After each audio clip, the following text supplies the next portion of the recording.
Bom, e agora então a gente vai para a última pauta da nossa retrospectiva nacional, né? A última pauta a gente quer falar sobre a repatriação dos brasileiros que estavam na faixa de Gaza.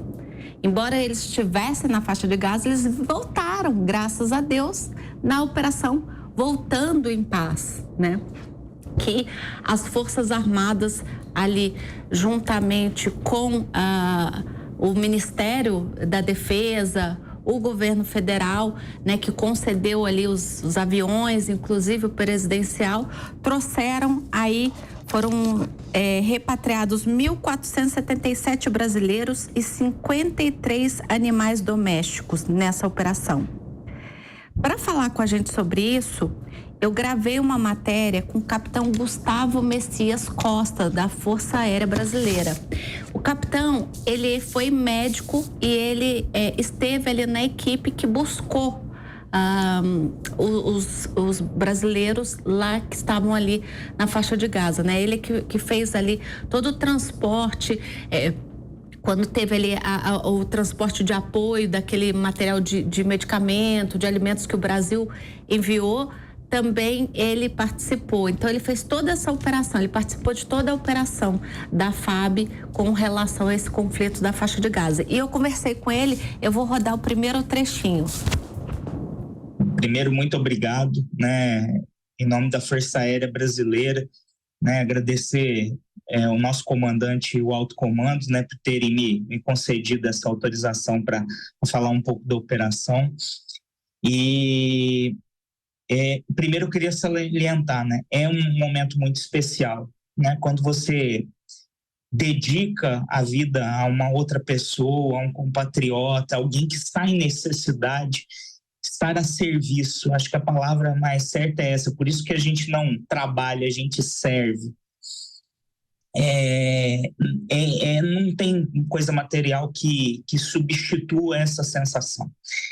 E eu tenho que salientar que a Força Aérea faz isso todo santo dia, né, de norte a sul, integrando nosso território nacional e com isso defendendo nossa soberania do nosso espaço aéreo. Mas especificamente quando o Brasil precisa que busque seus brasileiros em outros lugares, e eu tive a grata satisfação de participar já de algumas repatriações.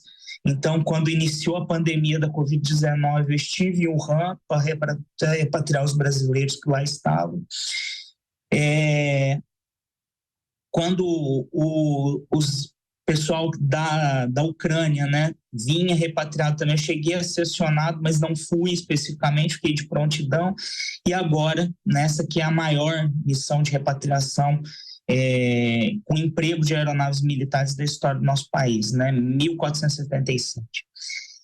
E a nossa motivação é sempre essa, né? Aquela expectativa, muitos vindos de áreas de conflito, então isso exige realmente um trabalho multidisciplinar, pessoas da diplomacia, né, da defesa, de coordenação aeroportuária, autorizações sobre voo. E a gente que é da área da saúde fica na expectativa de como essas pessoas estão. Então, antes disso, a gente começa a imaginar, será que estarão feridos? Será que estarão desidratados? Será que dormiram? Será que já tem alguma doença de base? Será que tomam algum tipo de medicação? E a gente vai planejando e colocando os nossos insumos para aquilo que é possível levar dentro da aeronave, preparando aquele ambiente para o atendimento. E culminou justamente ali naquele dia em que nós recebemos finalmente ali a autorização para repatriar as pessoas oriundas da Cisjordânia. Pousamos no aeroporto de Amman. Eu fui ter maiores ideias do estado de saúde deles, indo até os ônibus para fazer uma avaliação pré-voo. Isso é corriqueiro, faz parte da conduta de medicina aeroespacial, da conduta da evacuação aeromédica, né? E ali vi os que têm prioridade para embarque, as necessidades, os locais da aeronave mais adequados para posicioná-los para serem melhor assistidos. E quando eu já tinha feito tudo isso, examinado os pacientes que eu tinha ido, que eu fui para a aeronave, que todos nós, como tripulantes, independentemente das nossas especificidades profissionais, técnicas, todos estamos imbuídos na missão. Então, quando a gente levou a ajuda humanitária, que foi a primeira etapa, todo mundo descarregou os purificadores de água, todos descarregaram os insumos para a ajuda humanitária. Então, eu fui para cumprir esse papel também. E aí eu me deparo com aquela criança. É difícil, eu vou tentar não me emocionar aqui, não chorar, mas é incrível, porque tem coisas que eu digo que são providenciais. E naquele momento, quando eu cheguei na porta do avião, ele estava bem nos primeiros degraus da escada, e tínhamos outros tripulantes em volta, a mãe, a irmã, e ele olhou para cima. E aquilo como que me hipnotizou. Eu falei, gente, que isso? E eles eram os últimos, os derradeiros a subir na aeronave, e ele abriu um sorriso de uma pureza, de uma coisa que apenas quem deixou esfriar e petrificar o coração não se emociona com aquilo. E eu ri, né, para ele, e ele respondeu, não sei se de forma natural, só para subir os degraus, ele abriu os braços. E aí eu peguei e falei para a mãe, eu posso pegar? Aí ela falou assim, pode. Eu desci e peguei ele no colo. Eu nem tinha ideia de que essa imagem tinha sido gravada, então eu fui ter ideia quando eu cheguei ao Brasil, que eu comecei a receber ligações, mensagens pelas redes sociais, inclusive de amigos de faculdade, professores e tudo mais. E aquilo me tocou porque era como se eu cumprisse mesmo meu juramento, né? O juramento da medicina que eu fiz quando me formei médico e o juramento de me tornar militar, de entrega, de dedicação plena, de ajudar o próximo, de servir, né? E aquilo, eu até brinquei, falei assim, era como mesmo o símbolo de, olha, eu estou aqui, a Força Aérea está aqui para te ajudar, a gente vem, não importa o tempo, a hora, onde você precisar, estaremos aqui, e onde o Brasil nos precisar, a gente irá, né? Então, ficou isso no meu coração. Eu acho que hoje é a missão mais emblemática da minha carreira de entrega. Acho que a gente passa uma vida inteira procurando, né, procurando entender nosso papel no mundo, e às vezes a gente busca coisas tão elaboradas, né, e uma coisa simples daquela, como abrir os braços de um sorriso, dá significado. É isso que eu sinto. Pessoal, eu queria agradecer demais ao capitão. Esse depoimento dele emociona, ele fala sempre com a voz muito embargada, porque realmente é uma passagem linda, essa dele abrindo os braços e pegando a criança ali nas escadas da aeronave. E por que a gente deixou essa pauta para o final do programa? Porque a gente iniciou o ano com muitas polêmicas envolvendo as Forças Armadas, né? E aí a gente termina o ano com as Forças Armadas apoiando os brasileiros que estavam ali no meio do conflito, né? Trazendo essas pessoas, não medindo esforços justamente para repatriar os brasileiros que queriam voltar para casa. E aí a gente vê que, de fato, o que o capitão falou nessa entrevista é a mais pura verdade. Os militares não trabalham, eles servem a pátria, né?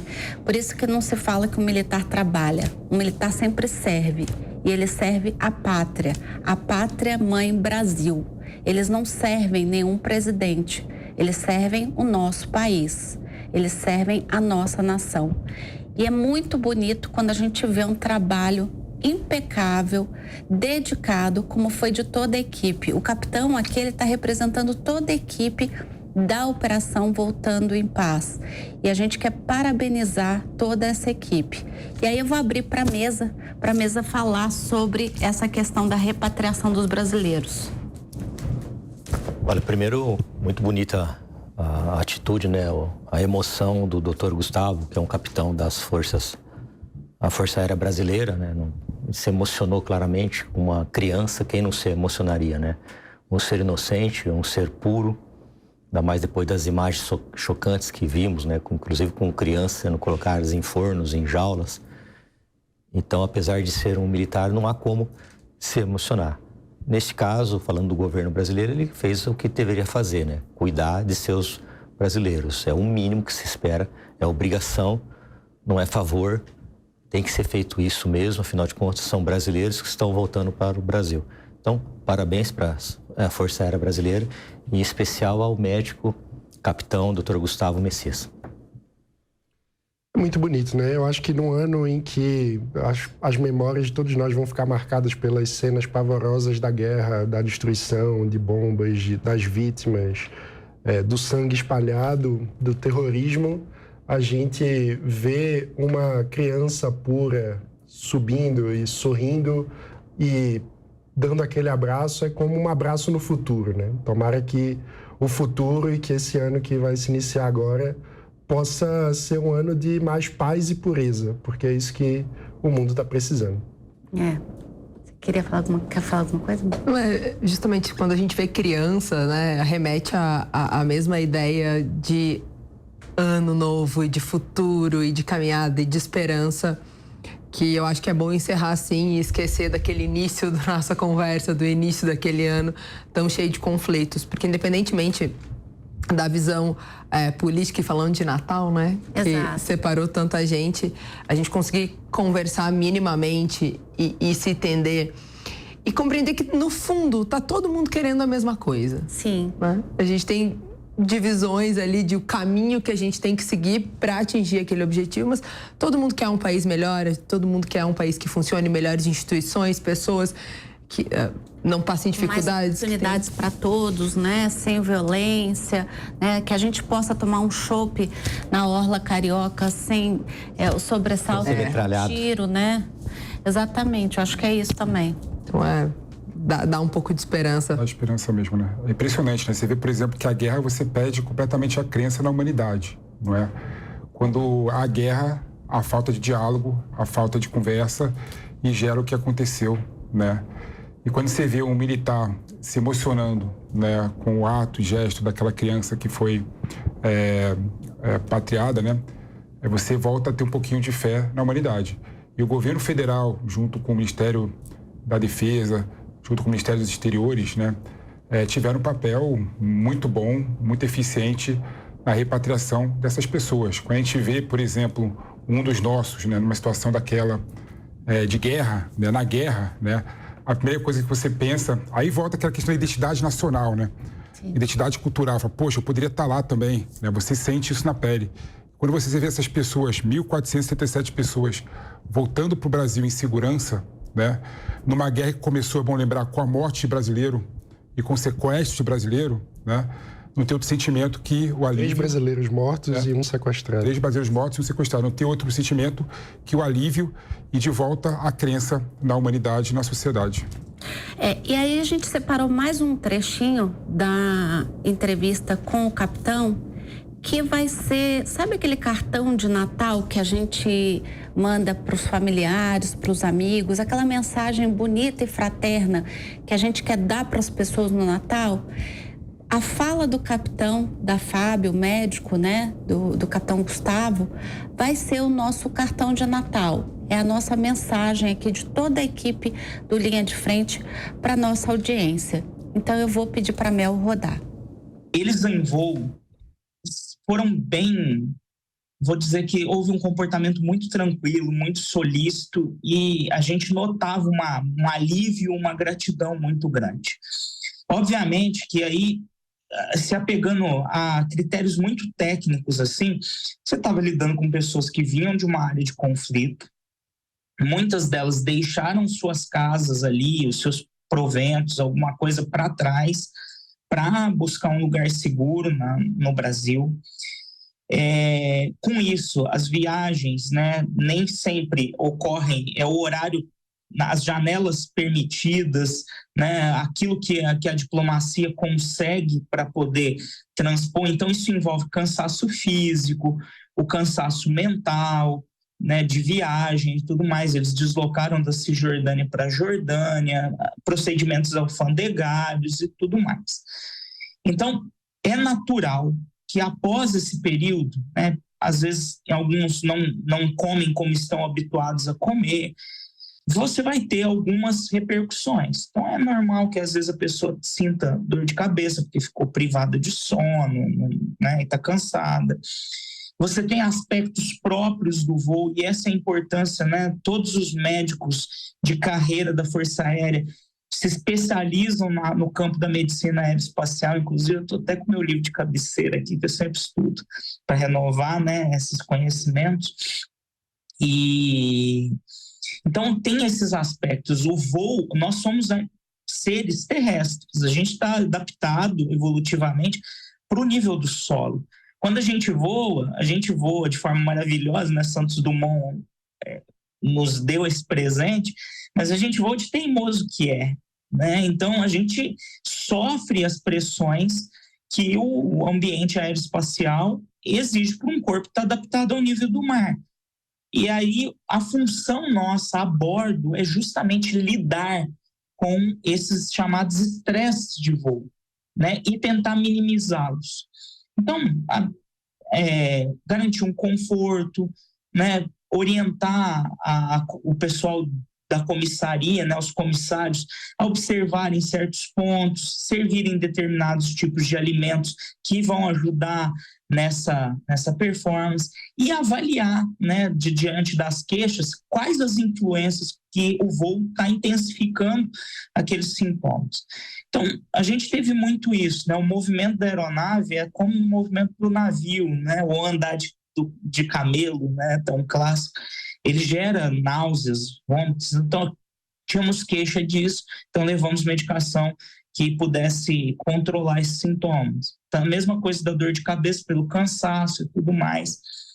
Mas a gente não pode deixar de dizer que tinha um aspecto emocional também, né? A tensão da guerra, mais perto ou mais longe que estejamos da guerra, ela nos dá apreensão, né?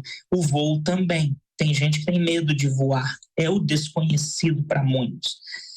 E aí, o trabalho conjunto com a psicologia foi importantíssimo, né? A tenente Tatiana, que era psicóloga, que estava comigo a bordo, foi excepcional, assim, porque aí é o que a gente fala, cicatrizes psicológicas, né?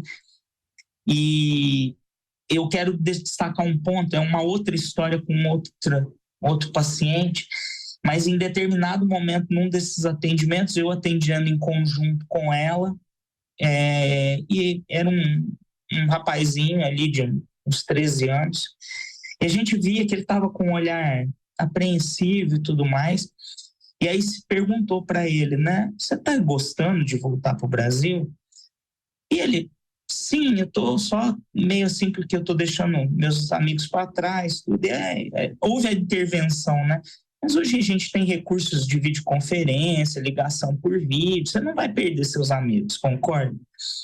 E aí ele falou assim, mas a minha preocupação maior não é essa.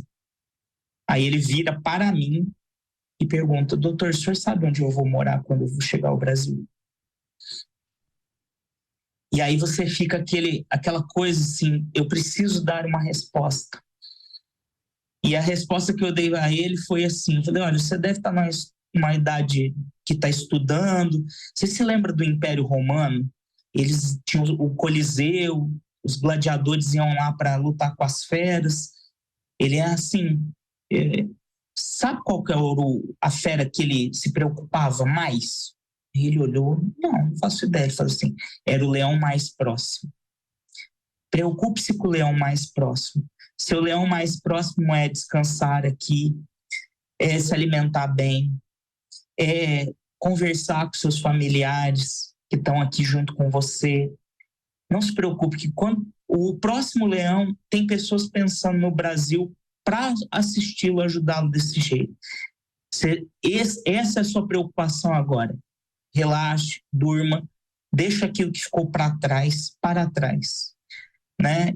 É uma resposta que eu acho que conforta a alma, né? E acho que vem desse aspecto nosso também. A gente é humano. E aí, quando você exercita a empatia, né? E isso quebra essas barreiras, atinge a alma, eu acho que a primeira cura do corpo vem a partir daí.